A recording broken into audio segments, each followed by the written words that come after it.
Labor Day weekend right around the corner, and as you plan to hopefully enjoy a fun cookout with family and friends, our next guest, John Rector with the Union Gospel Mission, hopes that you'll remember those who are less fortunate in our community. Nice to see you this morning. Julie, good to see you. Thank you. Labor Day, of course, begun, I don't know my history enough to know quite how many years ago, but as an intended effort to honor the laborers in this country and give us all a day off.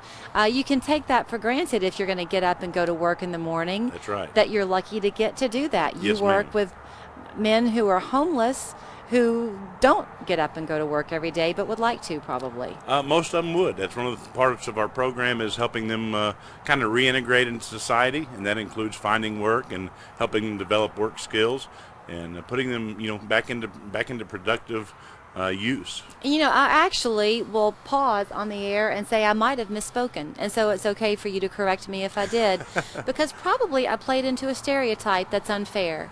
I said that they would like to get up and go to work, but they don't. The truth is there are an awful lot of people who are working, but they still are homeless. Right. Yeah. There's a great mix. I mean, the homeless population is just as diverse as the other populations.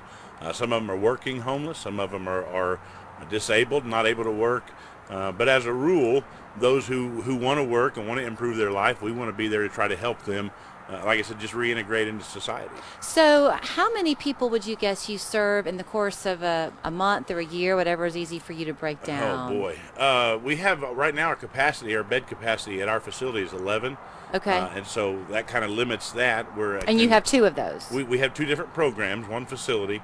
We're actually in the process of expansion. We bought a piece of property that's adjoining our property, and we're trying to get it up and running where we can actually double our bed space. Mm-hmm. And so, but normally we'd like to see our capacity at least at 20, and so that's one of the things we're working on.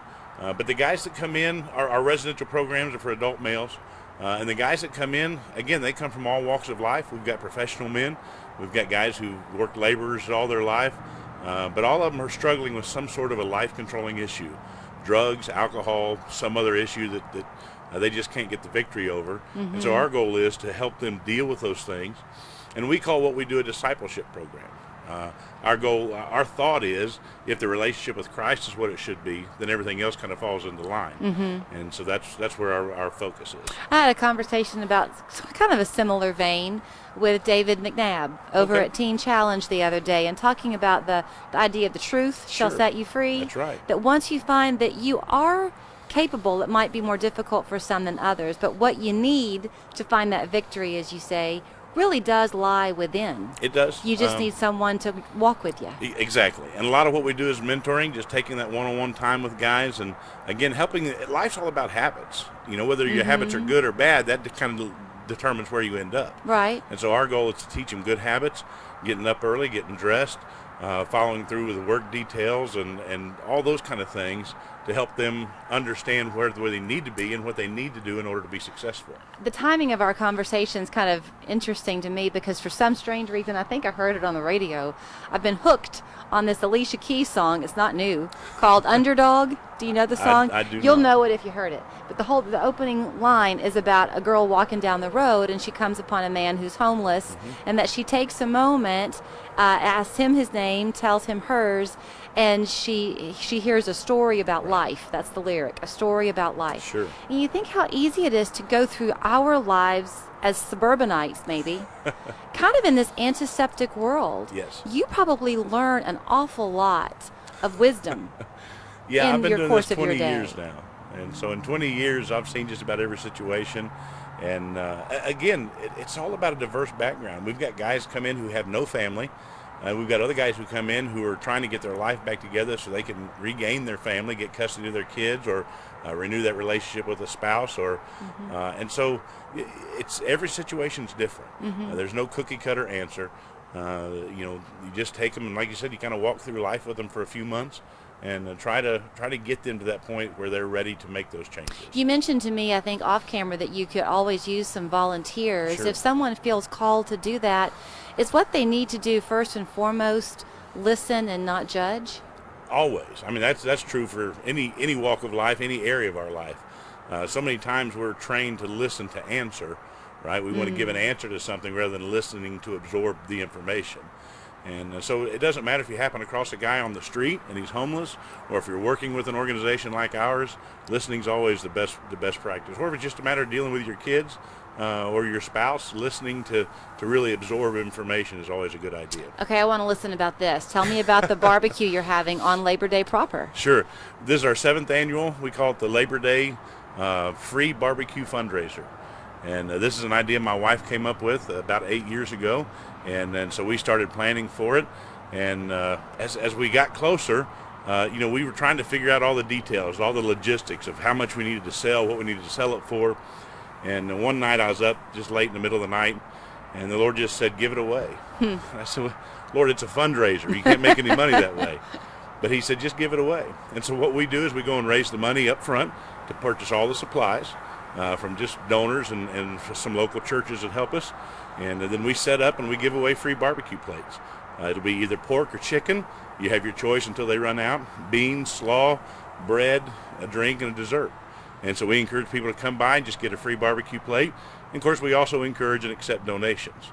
So, does it end up, because you're having this at the Maple Street Biscuit Company parking lot, Correct. right? There on Gun Barrel. Yes, ma'am. Which might surprise you unless you're over there a bit.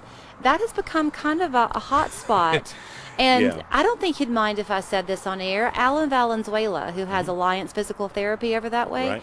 there was a woman, and there are a couple of people who were living behind his building, or it's kind of not too far. Right. Yeah, there's a And number of people over there. For a number of years, Alan would have them to his house at Thanksgiving. How about that? Because they were there. Right. So he felt, why not minister to those people Sure. and help them? So is the idea that when you come and enjoy your free barbecue and donate, you might be eating with someone who is himself or herself homeless? Possibly. You might see somebody in line. We have that about every year. We'll have people come by, and you can just kind of tell, by the way they carry themselves, that they may get a plate and not leave anything. Last year we had a guy, last year because of COVID, we gave away certificates for barbecue. Mm-hmm. And so we had a guy come by, and he had some pocket change that he dropped in our bucket. But then you'll have people come by and leave a $100 bill for a plate of barbecue. And so that's what makes the difference. That's what makes up the fundraising part of it. And we usually raise about $5,000 for that one day. Wow. And so that's a huge help for us. Summertime's tough on nonprofits. Giving is always down in the summer.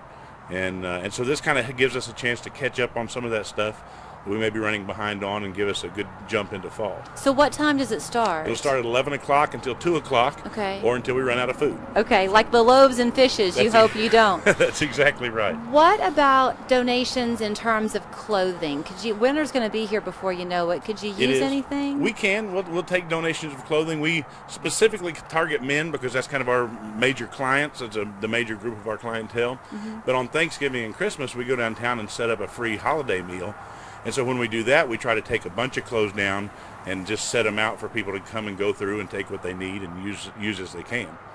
I guess before I let you go, and everyone's going to be different, right? You could run across 20 men in the course of a Sure. day, and each one would have his own story to tell.